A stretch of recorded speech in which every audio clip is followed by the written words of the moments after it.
শান্তিতে নোবেল পুরস্কার প্রাপ্ত হাজারটাকে নিয়ে আসেন, যদি কোরআনের নিয়ন্ত্রণের বাহিরে রাষ্ট্র চলে যায় তাহলে কখনো শান্তি আনা সম্ভব না। কোরআন সুন্নাহর আলো সংসদে নিতে হবে। সংসদে যতদিন পর্যন্ত কোরআন সুন্নাহর আলো যাবে না ততদিন পর্যন্ত শান্তি আনা সম্ভব না। সমাধান চাও যদি জীবনে মরণে, ফিরে যাও খুঁজে নাও চোখ রাখো কোরআনে। সমাধান চাও যদি জীবনে মরণে, ফিরে যাও খুঁজে নাও চোখ রাখো কোরআনে। এ যে এক বিপ্লব পিছে ফেলে যত সব, এ যে এক বিপ্লব পিছে ফেলে যত সব, এগিয়ে চলে সে অগ্রপানে। সমাধান সমাধান চাও যদি জীবনে মরণে, ফিরে যাও খুঁজে নাও চোখ রাখো কোরআনে। সমাধান চাও যদি জীবনে মরণে, ফিরে যাও খুঁজে নাও চোখ রাখো কোরআনে। আল্লাহ তাআলা রব্বুল আলামিন সূরাতুল আনফালের মধ্যে বলেন, ইন্নামাল মুমিনুনা আল্লাযীনা ইযা যুকিরাল্লাহু ওয়াজিলাত কুলুবুহুম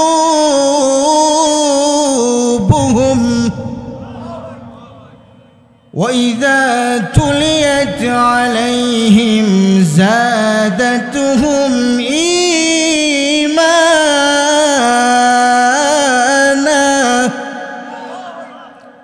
ওয়া আলা রাব্বিহিম ইয়াতাওয়াক্কালুন।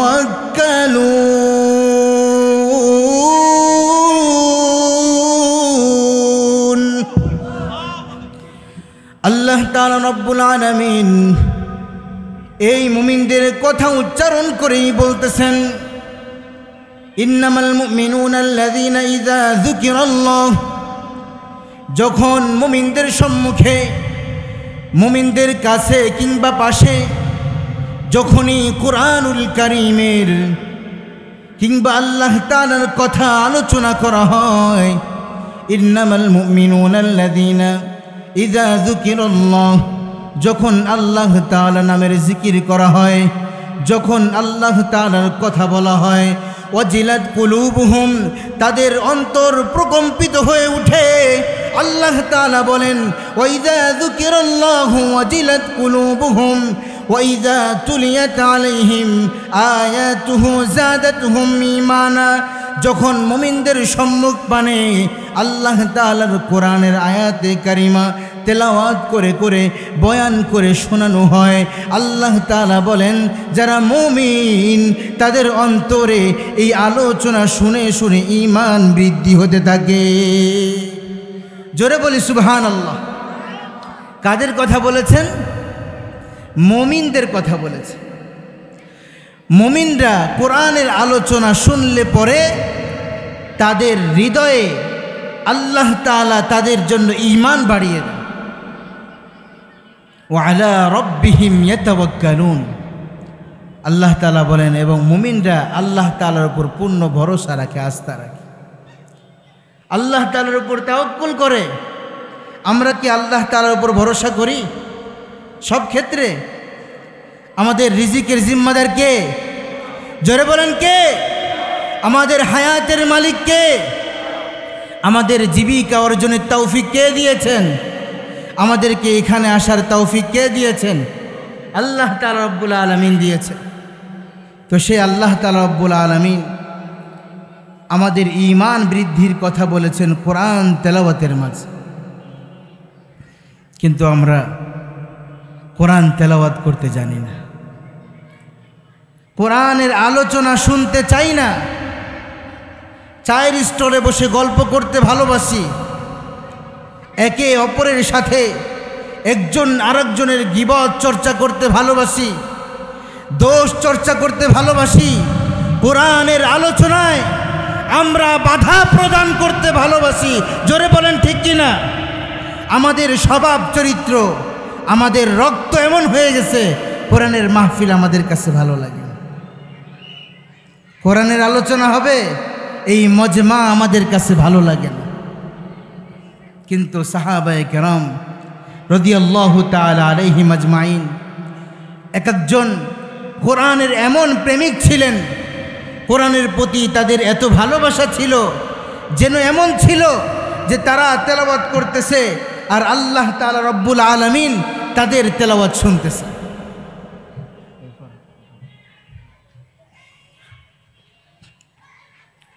আর আমাদের মাঝে এই আগ্রহ উদ্দীপনা তৈরি হয় না। আমরা আমাদের সন্তানদেরকে কোরআন শিখাইতে চাই না, এটা আমাদের কাছে ভালো লাগে না। কি কথা ভুল বললাম? রাগ করলেন আপনারা? আল্লাহ তাআলা রব্বুল আলামিন আমাদের মাঝে কোরআনের প্রেম ঢুকায়া দিক বলি আমিন। আজকে আমাদের অত্র সমাজে অনেক মাদ্রাসা আছে, অনেক মসজিদ আছে, কিন্তু এই মাদ্রাসা মসজিদে যেই পরিমাণ মানুষের চর্চা হওয়ার কথা ছিল, দিন চর্চা, ঈমান ও ইসলামকে মজবুতির সাথে গ্রহণ করা, এটা আমাদের মাঝে নাই। আল্লাহ তাআলা রব্বুল আলামিন আমাদেরকে এগুলোর উপর এই দিনকে, ঈমানকে চর্চা করার তৌফিক দান করুন বলি আমিন। এই কোরআন এমন এক রসুলের জীবন্ত মুজিজা। আল্লাহ তাআলা রব্বুল আলামিন বলেন এই কোরআনের মধ্যে হাযা বায়ানুল লিন্নাস ওয়া হুদা ওয়া মাউইযাতুল লিল মুত্তাকিন, যে এটা মানুষের জন্য বয়ান এবং এটা মুত্তাকিনদের জন্য উপদেশ এবং হেদায়েত। সুবহানাল্লাহ বলেন। আমরা এই উপদেশ এবং হেদায়েত গ্রহণ করব ইনশাআল্লাহ। রাজি আছি সবাই? নারায়ে তাকবীর। সবাই একটু হাত উঠে আল্লাহকে দেখায় দিই, নারায়ে তাকবীর। আল্লাহ তাআলা সবাইকে কবুল করুন বলি আমিন। সমাধান চাও যদি জীবনে মরণে, ফিরে যাও খুঁজে নাও চোখ রাখো কোরআনে। কথা ঠিক কিনা? ঠিক আছে তো কথা? সমাধান চাও যদি জীবনে মরণে, ফিরে যাও খুঁজে নাও চোখ রাখো কোরআনে। সমাধান চাও যদি জীবনে মরণে, ফিরে যাও খুঁজে নাও চোখ রাখো কোরআনে। এ বাণী সকলের নয় শুধু মুমিনের, এ বাণী সকলের নয় শুধু মুমিনের, যারাই চলবে মেনে ফল পাবে কোরআনের। কথা ঠিক কিনা? ফল পাওয়া যাবে তো, এই বিশ্বাস আছে? সবার নাই মনে হয়, এজন্য এই গেটের কাছে এসে দাঁড়ায় আছে, ভিতরেও ঢুকে না। সামনের দিকে আসেন সবাই, দেখে একটু চিৎকার দিন, নারায়ে তাকবীর, নারায়ে তাকবীর। আসেন সবাই সামনের দিকে আসেন ইনশাআল্লাহ। সমাধান চাও যদি জীবনে মরণে, ফিরে যাও খুঁজে নাও চোখ রাখো কোরআনে। সমাধান চাও যদি জীবনে মরণে, ফিরে যাও খুঁজে নাও চোখ রাখো কোরআনে। এ যে এক বিপ্লব পিছে ফেলে যত সব, এ যে এক বিপ্লব পিছে ফেলে যত সব, এগিয়ে চলে সে অগ্রপানে। সমাধান সমাধান চাও যদি জীবনে মরণে, ফিরে যাও খুঁজে নাও চোখ রাখো কোরআনে। সমাধান চাও যদি জীবনে মরণে, ফিরে যাও খুঁজে নাও চোখ রাখো কোরআনে। কথা ঠিক কিনা? জোরে বলেন ঠিক কিনা? এটা মানুষের জীবনের সবথেকে বড় সমাধান। এই সমাধানের রাস্তা আমরা গ্রহণ করতে পারবো তো ইনশাআল্লাহ? সাহাবায়ে কেরাম গ্রহণ করেছেন, তাই সাহাবায়ে কেরাম দামি হয়ে গিয়েছেন। সুবহানাল্লাহ বলেন। ওমরে ফারুক রাদিয়াল্লাহু তাআলা আনহু ইসলাম গ্রহণ করার পূর্বে রাখাল ছিলেন, উট চড়াইতেন। সকালবেলা উটের পাল নিয়া মরুভূমিতে যাইতেন, বিকালবেলা উটের প্রসাব গায়ে মেখে, উটের পোশাক গায়ে মেখে বিকালবেলা আবার ফিরে আসতেন বাড়িতে। কিন্তু তার বাবা দেখে বলতেন, ওমর তোমাকে দিয়ে জীবনে তেমন কিছুই হবে না, সামান্য উটের পাল নিয়ন্ত্রণ করতে পারো না, তোমাকে দিয়ে জীবনে তেমন কিছুই হবে না। সকালবেলা শুকনা কাপড় নিয়ে যাও, বিকালে আবার ওই উটের প্রসাব দিয়ে কাপড়গুলো ভিজিয়ে নিয়ে চলে আসো, তোমাকে দিয়ে কিছু হবে না। ওমরে ফারুক রসুলের আদর্শে, কোরআনের নিয়ম কানুনে নিজের জীবন যখন পরিচালনা করা শুরু করলেন, ওমরে ফারুক যখন ইসলামে প্রবেশ করলেন, আল্লাহ তাআলা রব্বুল আলামিন ইসলামের বদৌলতে, কোরআনের বদৌলতে ওমরে ফারুককে এমনভাবে কবুল করে নিলেন, কোরআনের বদৌলতে আল্লাহ তাআলা রব্বুল আলামিন তাকে অর্ধ জাহানের বাদশাহ বানায়া দিলেন। আর জোরে বলি সুবহানাল্লাহ। ওমরে ফারুক অর্ধ জাহানের বাদশাহ হয়ে গেলেন, যে নাকি নিজের কাপড়কে উটের প্রসাব থেকে নিয়ন্ত্রণ করতে পারত না, তাকে আল্লাহ তাআলা রব্বুল আলামিন কোরআনের গ্রহণ করার কারণে আল্লাহ তাআলা রব্বুল আলামিন অর্ধ পৃথিবী শাসন করার মতন সক্ষমতা, অর্ধ পৃথিবী নিয়ন্ত্রণ করার মতন ক্ষমতা আল্লাহ তাআলা তাকে দিয়ে দিয়েছে। ঘটনা দ্বারা বোঝা যায়, যারা ইসলাম এবং কোরআনকে গ্রহণ করবে আল্লাহ তাআলা রব্বুল আলামিন তাদেরকে দামি বানায়া দেবে। সুবহানাল্লাহ বলে, এমন দামি বানায়া দিবেন। ওমরে ফারুক রাদিয়াল্লাহু তাআলা আনহু কোরআন গ্রহণ করেছেন, পৃথিবীর শাসক হয়েছেন। শুধু তাই নয়, পেয়ারা হাবিব রসুল আরবি সাল্লাল্লাহু আলাইহি ওয়াসাল্লাম, আল্লাহর নবী বললেন, যদি আমার পরে কেউ নবী হতো তবে ওমরে ফারুক আমার পরেই নবী হতেন। সুবহানাল্লাহ বলেন। আল্লাহ তাআলা কোরআনের কারণে, নবীর আদর্শ গ্রহণ করার কারণে আল্লাহ তাআলা রব্বুল আলামিন তাকে দামি বানায়। আমরা দামি হতে চাই কি না? সবাই চাই না মনে হয়? সবাই দামি হতে চাই। আল্লাহ তাআলা রব্বুল আলামিন আমাদের সবাইকে কোরআন গ্রহণ করার মতো তৌফিক দান করুন বলি আমি। ঘরে আমাদের বিবিরা কোরআন পড়তে জানেন, আমরা কোরআন পড়তে জানি না, আমাদের সন্তানেরা কোরআন জানে না, কিন্তু আমাদের মধ্যে কোরআন শিক্ষার আগ্রহ তৈরি হয়। আমরা কোরআনওয়ালাদেরকে ঘৃণা করি, কথা ঠিক কি না? জোরে বলেন ঠিক কি না? এ সমাজ কোরআনওয়ালাদেরকে ঘৃণা করে। ইমাম সাহেবকে বলে 2 টাকার মৌলবী, কথা ঠিক কি না? ইমাম সাহেবকে কি বলে? 2 টাকার মৌলবী। আপনি কাকে কথা বলছেন, কার দিকে আঙ্গুল তুলে কথা বলছেন, হিসাব করে কথা বলতে হবে। এই কথাগুলো কোনো ভদ্র মানুষের কথা হতে পারে না, কথা ঠিক কিনা? আওয়াজ দিয়ে বলেন ঠিক কিনা? মাদ্রাসাগুলো পরিচালিত হয় জনসাধারণের 2 টাকা 4 টাকা অনুদানে, কথা ঠিক কিনা?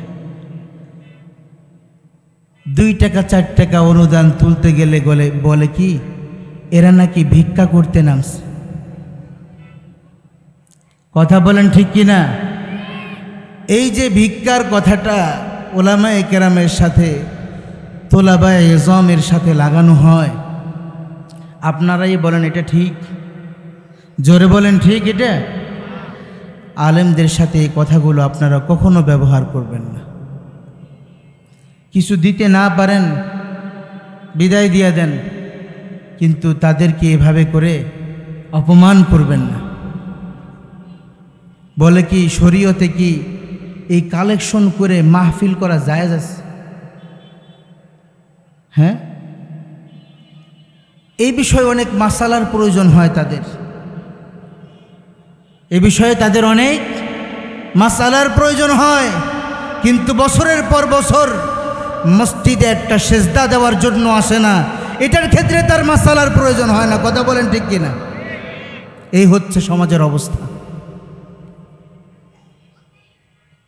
আল্লাহ তাআলা রব্বুল আলামিন আমাদেরকে বুঝার তৌফিক দান করুন বলি আমি। আমরা যেন কোরআনের প্রেমিক হতে পারি।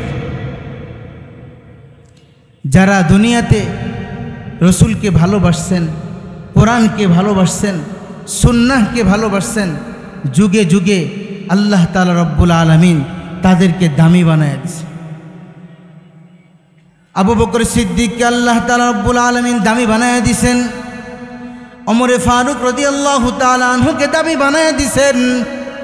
উসমানে জিন্নুরাইন রাদিয়াল্লাহু তাআলা আনহুকে দামি বানায় দিয়েছেন। আলী কাররামাল্লাহু ওয়াজহাকে দামি বানায় দিয়েছেন। বেলালে হাবশিকে আল্লাহ তাআলা দামি বানায় দিয়েছেন। আল্লাহ তাআলা রব্বুল আলামিন তাদেরকে এমন করে দামি বানায় দিয়েছেন যে পৃথিবী যতদিন থাকবে ওমরে ফারুকের আলোচনা থাকবে, পৃথিবী যতদিন থাকবে আবু বকর সিদ্দিকের আলোচনা থাকবে, পৃথিবী যতদিন থাকবে আলী কাররামাল্লাহু ওয়াজহার আলোচনা থাকবে, পৃথিবী যতদিন থাকবে ততদিন পর্যন্ত উসমানে জিন্নুরাইন রাদিয়াল্লাহু তাআলা আনহুর আলোচনা থাকবে। কারণ কি? কারণ হলো কোরআনকে তারা এমনভাবে আঁকড়ে ধরেছে, আল্লাহ তাআলা রব্বুল আলামিনের ভালোবাসা তারা পেয়ে গেছে। সুবহানাল্লাহ বলেন। আল্লাহ তাআলা রব্বুল আলামিনের ভালোবাসা তারা পেয়েছে। এজন্যই তো কবি বলেছেন, दुनिया की सदाकत में तेरे नाम रहेगा, दुनिया की सदाकत में तेरे नाम रहेगा, सिद्दीक तेरे नाम से इस्लाम रहेगा, दुनिया की सियासत में तेरे नाम रहेगा, दुनिया की सियासत में तेरे नाम रहेगा, फारूक तेरे नाम से इस्लाम रहेगा, दुनिया की अदालत में तेरे नाम रहेगा, दुनिया की अदालत में तेरे नाम रहेगा, आली तेरे नाम से इस्लाम रहेगा, दुनिया की सखावत में तेरे नाम रहेगा, दुनिया की सखावत में तेरे नाम रहेगा, उस्मान तेरे नाम से इस्लाम रहेगा, दुनिया की सखावत में तेरे नाम रहेगा, उस्मान तेरे नाम से इस्लाम रहेगा, दुनिया की मुअज्जिन में तेरे नाम रहेगा, दुनिया की मुअज्जिन में तेरे नाम रहेगा, बेलाल तेरा नाम से इस्लाम रहेगा, बेलाल तेरे नाम से इस्लाम रहेगा, दुनिया की अमानत में तेरे नाम रहेगा, दुनिया की अमानत में तेरे नाम रहेगा, अबू बैदा तेरे नाम से इस्लाम रहेगा, अबू बैदा तेरे नाम से इस्लाम रहेगा। माशाअल्लाह बोली सबाई। अल्लाह ताआला रब्बुल आलमीन साहाबाए किराम के दुनियार बुके दामी बनाया दिसे, दामी बनाया दिसेन दामी बस्तु के ग्रहण करार कारणे। এই দামি বস্তু কি? কোরআন। জোরে বলেন কি? আরো জোরে বলেন কোরআন। এই কোরআন, এটা সম্পর্কে রাসূল সাল্লাল্লাহু আলাইহি ওয়াসাল্লাম বলেছেন, তাবাররাক বিল কোরআন ফাইন্নাহু কালামুল্লাহ। কোরআন হচ্ছে বরকতপূর্ণ, তোমরা গ্রহণ করো। এবং এটা ফাইন্নাহু কালামুল্লাহ, নিশ্চয় এটা কার কথা? জোরে বলেন কার কথা? আল্লাহর কথা। আল্লাহর কথা শুনতে ভালো লাগে কি লাগে না? আরো জোরে বলেন লাগে কি লাগে না? কার কার ভালো লাগে আল্লাহর কথা? হাত উঁচু করেন। নারায়ে তাকবীর। আল্লাহ তাআলা রব্বুল আলামিন এই ভালো লাগাকে কবুল করুন বলি আমিন। আরো জোরে বলি আমিন।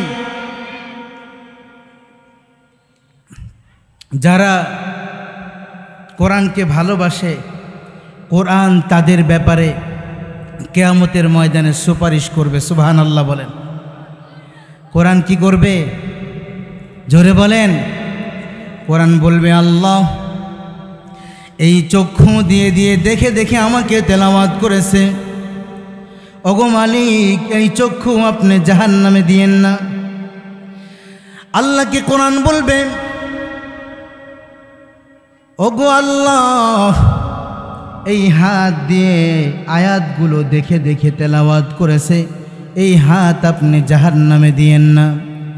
আল্লাহকে কোরআন বলবে, ওগো মালিক এই পা দিয়ে হেঁটে হেঁটে মাদ্রাসায় কোরআন শিক্ষার জন্য গিয়েছে, আল্লাহ গো আপনি কোরআন শিক্ষার জন্য যেই পা অগ্রসর হয়েছে আপনি এই পাকে জাহান্নামে দিয়েন না। জোরে বলেন সুবহানাল্লাহ। সন্তানকে মাদ্রাসায় আগায় দেওয়ার জন্য যায়, মাদ্রাসায় হেঁটে হেঁটে সন্তানকে মাদ্রাসায় দিয়ে আসার জন্য যায়, এটাও কোরআন শিক্ষার পিছনে মা বাবার একটা মেহনত হতে পারে। আল্লাহ তাআলা রব্বুল আলামিনের কাছে মা বাবার এই মেহনত আল্লাহ তাআলা রব্বুল আলামিন এমনভাবে কবুল করবেন যেন কোরআন তাদের ব্যাপারে সুপারিশও করতে পারে। আমাদের উচিত আমাদের সন্তানদেরকে কোরআন শিক্ষার জন্য তাদের পিছনে মেহনত করা, কোরআন শিখানোর জন্য তাদের পিছনে মেহনত করা। আল্লাহ তাআলা রব্বুল আলামিন আমাদেরকে এই মেহনতের পিছনে কবুল করুন বলি আমিন।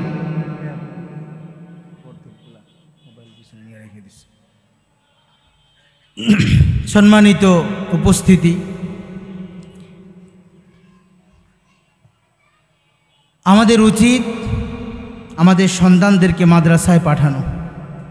আমরা রাজি আছি তো ইনশাআল্লাহ।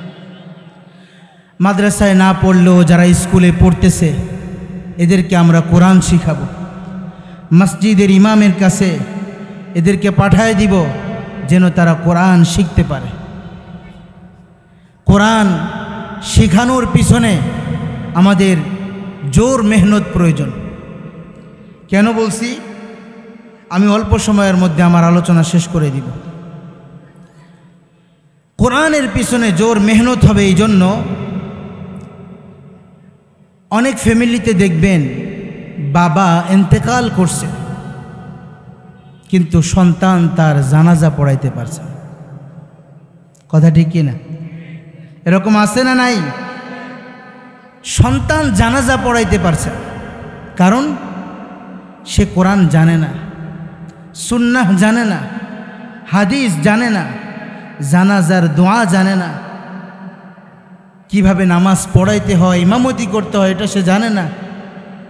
না জানার কারণে বাবার দুর্ভাগ্য যে সন্তান তার জানাজা পড়াইতে পারে না। আমরা চাই না কি যে আমাদের সন্তান আমাদের জানাজা পড়াক? সবাই চাই। তাহলে এই জানাজার ইমাম বানানোর প্রয়োজন আছে না নাই? জোরে বলেন আছে না নাই? সন্তানদেরকে এর জন্য মাদ্রাসায় দিব, কোরআন শিখাবো। যদি কন্যা সন্তান থাকে তাদেরকে কোরআন শিখাবো, মৃত্যুর পরে যেন আমার সন্তান সন্ততিগুলো আমার জন্য কমসে কম কোরআন তেলাওয়াত করে আমাদের জন্য দোয়া করতে পারে। এতটুকুন বিষয় আমাদের মধ্যে আসা দরকার আছে না নেই? আছে। আজকে তো ফ্যামিলিতে কোরআনের আমল নেই, বাবা মা কোরআন জানে না, ঘরে কোরআনের আমল চলে না, বরং স্ত্রীকে যদি কোরআনের কথা বলা হয় সে তো মোটামুটি রান্না বান্নাই বন্ধ করে দেয়, এমনও পরিবেশ আছে। কথা বলেন ঠিক কিনা? আছে না নাই? স্ত্রী কথা শোনে না, কারণ কি? আমি আপনি কোরআনের মাঝে নাই। যদি স্ত্রীকে নিয়ন্ত্রণ করতে হয়, আপনি যদি আপনার স্ত্রীকে নিয়ন্ত্রণ করতে চান, আগে আপনি কোরআন দ্বারা নিজে নিয়ন্ত্রিত হতে হবে, ঠিক কিনা? আরো জোরে বলেন ঠিক কিনা? নিজেই নিয়ন্ত্রণের বাইরে আপনি অন্যকে কিভাবে নিয়ন্ত্রণ করবেন?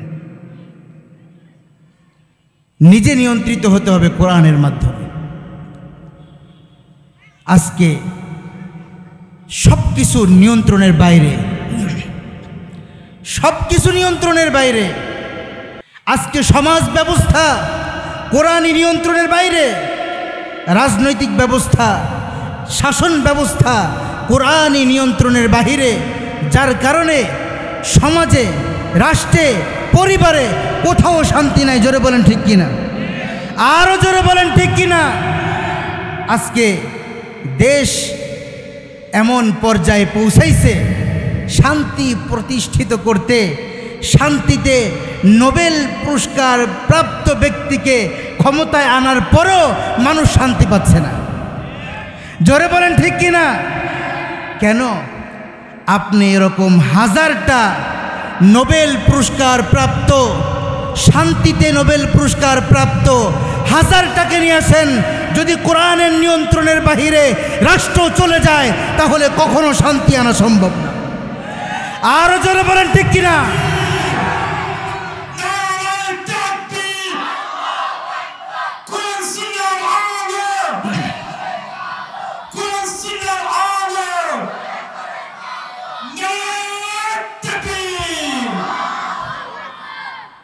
কোরআন সুন্নাহর আলো শেষ, ঘরে ঘরে জ্বালাতে তো হবেই। কোরআন সুন্নাহর আলো সংসদে নিতে হবে। জোরে বলেন ঠিক কিনা? সংসদে যতদিন পর্যন্ত কোরআন সুন্নাহর আলো যাবে না ততদিন পর্যন্ত শান্তি আনা সম্ভব না, কোনোদিন শান্তি আসা সম্ভব না। আল্লাহ তাআলা যেই পথে শান্তি রাখছে আমাদের সেই পথে হাঁটতে হবে। জোরে বলেন ঠিক কিনা? মানুষ 51-52 বছর টেস্ট করছে যে কোনোভাবে অন্য কাউকে এনে শান্তি আশা করা যায় কিনা। আমাদের এদেশের মানুষ শান্তি খুঁজেছে। আমার দল ক্ষমতায় আসার পরে আমি টেন্ডারবাজি করব, চাঁদাবাজি করব, আমি শান্তিতে থাকতে পারব। কথা ঠিক কিনা?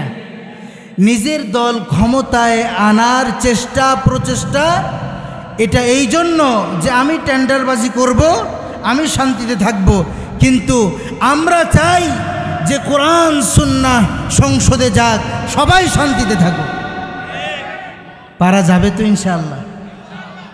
আপনারা না হয় চাইতেছেন, প্যান্ডেলের বাহিরে অনেকে আছে নাও চাইতে পারে। কথা ঠিক কিনা? আরও আসতে কোন? এজন্যই সব কিছুর সমাধান কোথায়?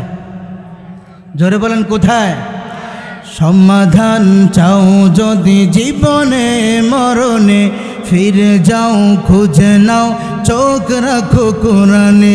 সমাধান চাও যদি জীবনে মরণে, ফিরে যাও খুঁজে নাও চোখ রাখো কোরআনে।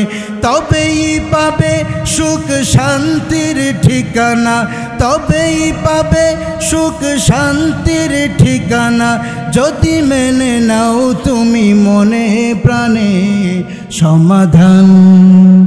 সমাধান চাও যদি জীবনে মরণে, ফিরে যাও খুঁজে নাও চোখ রাখো কোরআনে। পারা যাবে তো ইনশাআল্লাহ? ओ ज़माना मुअज़्ज़ज़ था आमिले कुरान होकर, ओ ज़माना मुअज़्ज़ज़ था आमिले कुरान होकर, अब हम ज़लीलो खार हुए तारिके कुरान होकर, अब हम ज़लीलो खार हुए तारिके कुरान होकर। আগেকার মানুষ কোরআনকে মেনে তারা ইজ্জতওয়ালা, সম্মানওয়ালা হয়ে গেছে। আর আমরা কোরআনকে ছেড়ে দিয়ে আমরা জিল্লতি, অসম্মানী, অপদস্থতার জীবন যাপন বেছে নিয়েছি। আমরা গানের কনসার্টে সবাই স্বতঃস্ফূর্তভাবে অগ্রসর হই গান শোনার জন্য। কথা বলেন ঠিক কিনা? এখানে যদি গান হতো, এই পাড়ার, এই মহল্লার কোনো ঘরে যুবকদেরকে পাওয়া যেত না। জোরে বলেন ঠিক কিনা? কিন্তু আজকে যুবকেরা বিভিন্ন আড্ডায় মত্ত হয়ে আছে, কোরআনের মজলিসে আসে না। কারণ কোরআনে মজলিসে আসলে ওকে তো গান শোনার জন্য নিষেধ করা হয়। কি কথা বলেন ঠিক কিনা? মুরব্বীরাও চলে যেত, হ্যাঁ, মুরব্বীরাও গান শোনার জন্য অনেকে চলে যেত। তো আমাদের এই আমল, এই কাজ, এই বিষয়গুলো আমাদের থেকে প্রত্যাহার করতে হবে। কি বলেন, রাজি আছে কিনা? আমাদের থেকে দূরে সরাইতে হবে এগুলো। চায়ের স্টলে বসে বসে মুরব্বীরা সিনেমা দেখে, গান দেখে, এগুলো আমাদের কাজ? এগুলো মুমিনের কাজ হতে পারে? জোরে বলেন, মুমিনের কাজ হতে পারে? মুমিনের কাজ হতে পারে। এজন্য আমি সবাইকে উদাত্ত আহ্বান করব, যারা এখনও আশপাশে ঘোরাঘুরি করছেন, সবাই মাহফিলের প্যান্ডেলে চলে আসে। কোরআনে আলোচনা হচ্ছে, এমনও হতে পারে এটা আমার জীবনের শেষ বৈঠক। সন্তানকে কোরআন শিখাবেন আরেকটা কারণে। ইতিপূর্বে একজন বক্তা বলে গেছেন যে মাকে টুকরো টুকরো করে সন্তান ডিপ ফ্রিজের মধ্যে রেখে দিয়েছে। নাউজুবিল্লাহ বলেন। কোরআনের শিক্ষায়, ইসলামের শিক্ষায়, সুশিক্ষায় সন্তানকে শিক্ষিত করতে না পারলে এরকম সমাজে আরো হাজারো ঘটনা আমরা দেখতে পাব। দেখতে চান এরকম ঘটনা? কত হৃদয় বিদারক ঘটনা, কত আশ্চর্যজনক ঘটনা যে সন্তান মাকে জবেহ করে ডিপ ফ্রিজে রেখে দিয়েছে। যদি সভ্য শান্ত সমাজ চান, এখনো সময় আছে, সন্তানকে কোরআনের শিক্ষায় শিক্ষিত করেন। এমন কুলাঙ্গার সন্তান যেন কোনো মায়ের গর্ভে জন্ম না নেয় যে সন্তান তার নিজের মাকে টুকরো টুকরো করে ডিপ ফ্রিজে রেখে দেয়। এমন সন্তান আমরা কেউ চাই? জোরে বলেন, চাই? যদি না চাই, সন্তানকে কোরআন শিখাতে হবে। কোরআনের শিক্ষায় শিক্ষিত করে সন্তানের জন্য দোয়া করবেন, আল্লাহ গো, আমার এই সন্তানকে আপনি এমনভাবে গড়ে তুলুন যেন ও পরবর্তী জীবনে আপনার তাবেদার হয়ে যায়, মা বাবার কথা শুনে মা বাবার অবাধ্য যেন না হয়। এজন্য বেশি করে দোয়াও করতে হবে। মা বাবা তো নামাজই পড়ে না, তো দোয়া করব কিভাবে?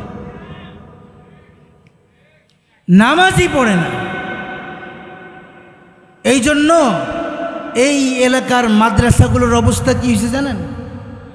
কিন্ডার গার্ডেনের যে অবস্থা, আমাদের এলাকার মাদ্রাসাগুলোর সে অবস্থা। একটা সময় দেখা যাইত মক্তবে সন্তানেরা ফজরের পরে চলে গেছে কোরআন শিক্ষার জন্য। কি ছিল না? জোরে বলেন, ছিল কি না? মসজিদ ভিত্তিক মক্তব ব্যবস্থা এখন বন্ধ হয়ে গেছে। কথা বলেন ঠিক কি না? তার কারণ কি? মা বাবা সকালে ঘুম থেকে উঠতে পারে না, ওকে জাগিয়ে দিবে কে? কথা বলে না। আরো জোরে বলেন ঠিক কি না? মা বাবাই ফজর পড়ে না, তো ওকে জাগিয়ে দিবে কে? আর ওকে যদি ফজরের সময় জাগানো হয়, এত ভোরে ওকে মাদ্রাসায় আগায়া দিবে কে? মা বাবা তো ঘুমাবে। কথা ঠিক আছে কিনা? এমন যদি হয়, মনে রাখবেন, এমন যদি হয় তাহলে এরকম সন্তানই জন্মগ্রহণ করবে। কিন্তু ভাইরা আমার, কিতাবের মধ্যে পড়েছি, কুতুবউদ্দিন কাকি রহমতুল্লাহ আলাইহি যুগের মস্ত বড় বুজুর্গ ছিলেন।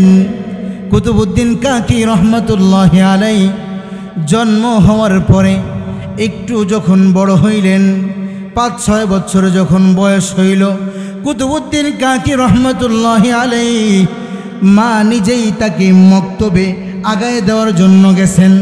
প্রথম দিন যখন সন্তান মক্তবে গেল কুরআনুল কারীম শিক্ষা করার জন্য, উস্তাদ কুতুবউদ্দিন কাকি রহমতুল্লাহ আলাইহিকে আলিফ বা তা শিক্ষা দেওয়ার জন্য পড়াচ্ছেন, চেষ্টা করতেছেন। কিন্তু কুতুবউদ্দিন কাকি রহমতুল্লাহ আলাইহি আলিফ বা তা তো পরের কথা, শুরু করেছেন আউযু বিল্লাহি মিনাশ শাইতানির রাজীম বিসমিল্লাহির রহমানির রহিম আলিফ লাম মিম যালিকাল কিতাবু লা রাইবা ফীহি هدى للمتقين الذين يؤمنون بالغيب ويقيمون الصلاة ومما رزقناهم ينفقون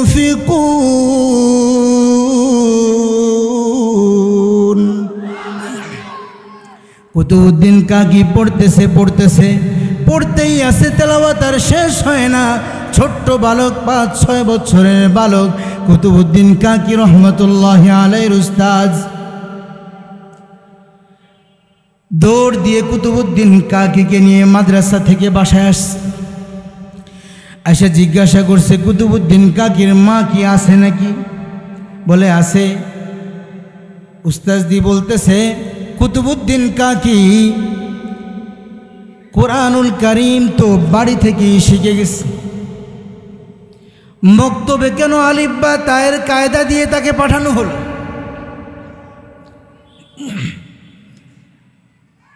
কুতুবউদ্দিন কাকি রহমতুল্লাহি আলাইহির উস্তাদ বলে, কি এমন আমল আপনি করেছেন যে আমলের বদৌলতে কুতুবউদ্দিন কাকি কোরআনুল কারীম এত ছোট্ট বয়সে হিফজ করে ফেলেছে?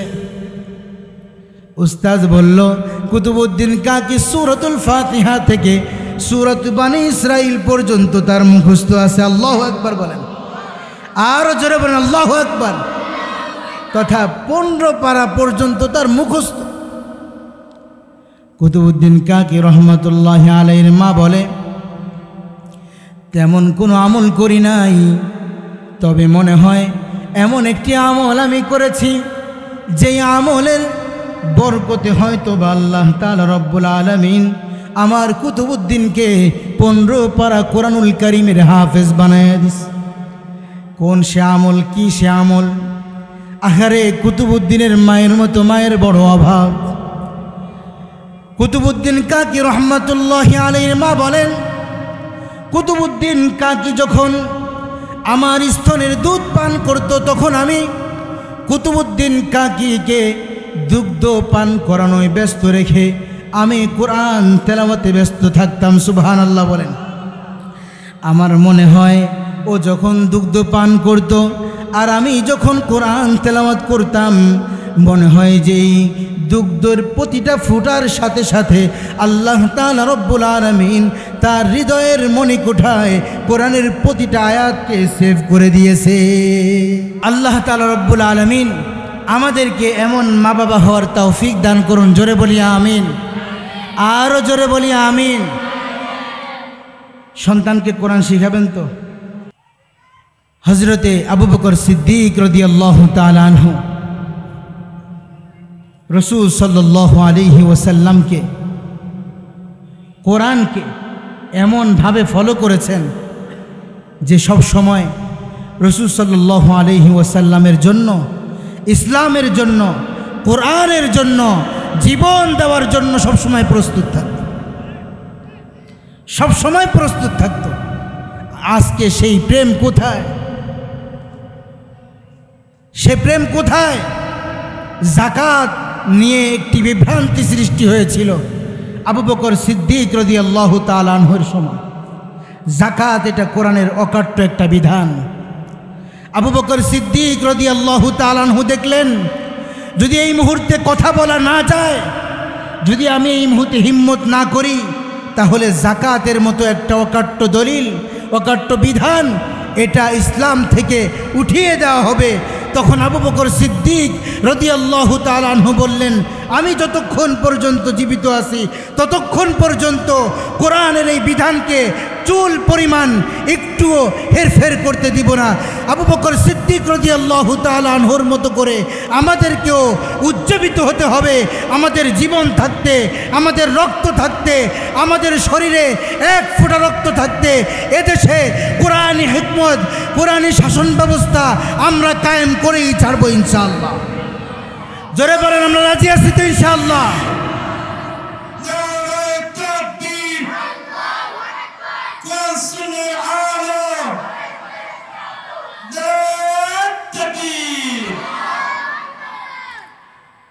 আমাদের শরীরে যতক্ষণ পর্যন্ত আমাদের রূহ আছে, প্রাণ আছে, আমরা জীবন দিয়ে, রক্ত দিয়ে আমাদের পরিবারে কোরআনকে প্রতিষ্ঠা করব। আমরা জীবন দিয়ে, রক্ত দিয়ে আমাদের সমাজে কোরআনকে প্রতিষ্ঠিত করব। আমাদের জীবনকে বাজি রেখে আমরা বন্দুকের সামনে আমাদের জীবনকে বাজি রেখে আমরা এদেশে কোরআনী শাসন বাস্তবায়ন করব ইনশাআল্লাহ। পারা যাবে ইনশাআল্লাহ। এটা বাস্তবায়ন করতে আমাদের প্রত্যেককে কোরআন জানতে হবে, কোরআন বুঝতে হবে। শুধু মাহফিলে মাহফিলে ঘুরলাম, কোরআন শিখলাম না, না, যদি নিজের মধ্যে কোরআন না থাকে তবে এই সব কিছু শান্তি বাস্তবায়ন করা যাবে না। আমার কথা বুঝতে পারছেন আপনারা? এজন্য সন্তানকে কোরআন শিখাতে হবে, পরিবারের প্রত্যেক সদস্যকে কোরআন শিখাতে হবে, নিজে কোরআন শিখতে হবে। শুধু কাজের পিছনেই দৌড়াইয়েন না ভাই, কাজের পিছনেই দৌড়াইয়েন না। জীবন থেকে একটু একটু সময় কোরআনের জন্য ব্যয় করেন। এটা মনে করিয়েন না যে সন্তানকে কোরআন শিখাইলে আমি পার পেয়ে যাব। আপনি কোরআন শিখছেন কিনা এটাও আপনাকে জবাবদিহিতা করতে হবে। কথা ঠিক কিনা? এই জবাবদিহিতার বেড়া জালে আমরা পড়তে চাই নাকি মুক্তি পেতে চাই? জোরে বলেন, কি পেতে চাই? আল্লাহ তাআলা রব্বুল আলামিন আমাদেরকে কবুল করুন, বলি আমিন।